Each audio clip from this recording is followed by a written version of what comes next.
NDA ಮೈತ್ರಿ ಅಂತ ಹೇಳ್ತೀರಿ ಸರ್. ಈಗ ಮಂಡ್ಯದಲ್ಲಿ ಮಾಜಿ ಶಾಸಕರೊಬ್ಬರು ಹೇಳಿದ್ದಾರೆ JDS ಪಕ್ಷನ ಕಾಂಗ್ರೆಸ್ಸು ಮತ್ತು BJPಗೆ ಅಡಮಾನ ಇಡ್ತಾ ಇದ್ದಾರೆ ಅಂತ.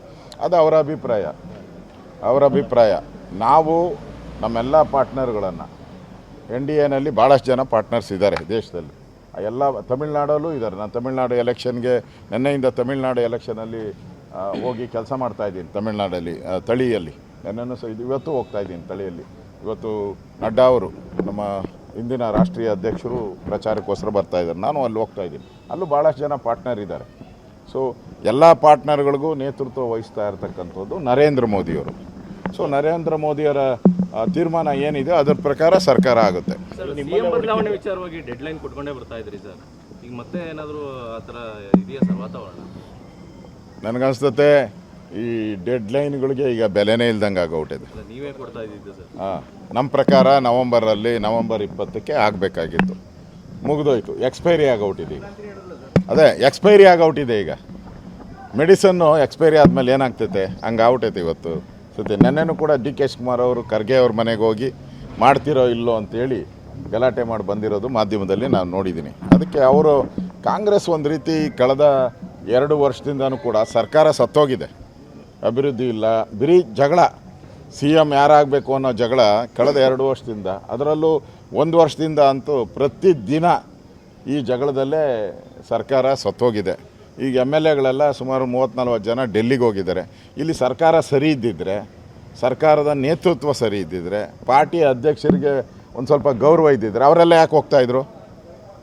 DK ಶಿವಕುಮಾರ್ ಬೆದರಿಕೆಗೆ ಬಗ್ಗದೆ ಜಗ್ಗದೆ ಹೋಗಿದ್ದಾರೆ. ಅಲ್ಲಿ DK ಶಿವಕುಮಾರ್ ಆವಾಜ್ಗೆ 3 ಪೈಸದ ಬೆಲೆ ಕೊಡದೆ ಅಲ್ಲಿ ಹೋಗಿದ್ದಾರೆ ಅಂತ ಹೇಳಿದ್ರೆ ಅವ್ರು ಯಾವ ಲೆವೆಲ್ MLAಗಳು ಲೆಕ್ಕ ಹಾಕೊಳ್ಳಿ. ಕಾಂಗ್ರೆಸ್ಸಿನ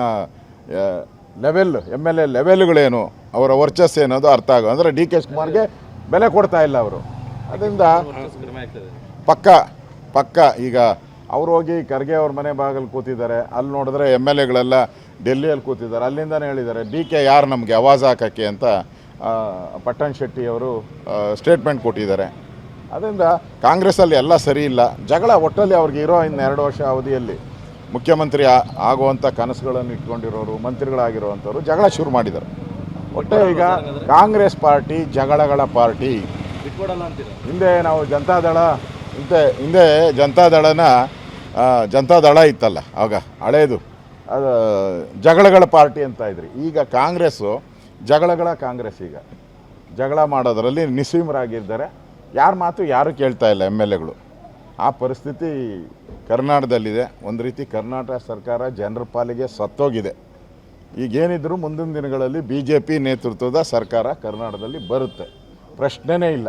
ಯಾರು ಮುಖ್ಯಮಂತ್ರಿ ಆಗಬೇಕು, ಯಾರು ಮಂತ್ರಿ ಆಗಬೇಕು ಅದು ತೀರ್ಮಾನ ಮಾಡೋದು ಏಕೈಕ ವ್ಯಕ್ತಿ ನರೇಂದ್ರ ಮೋದಿಯವರು. ಅಲ್ಲಿವರೆಗೂ ನಮ್ಮಲ್ಲಿರೋವಂಥ ಎಲ್ಲ BJPಯಲ್ಲಿರೋ 63 ಜನನೂ ಮುಖ್ಯಮಂತ್ರಿಗಳಾಗಬೇಕು ಅಂತ ಕನಸು ಕಾಣ್ತಾರೆ.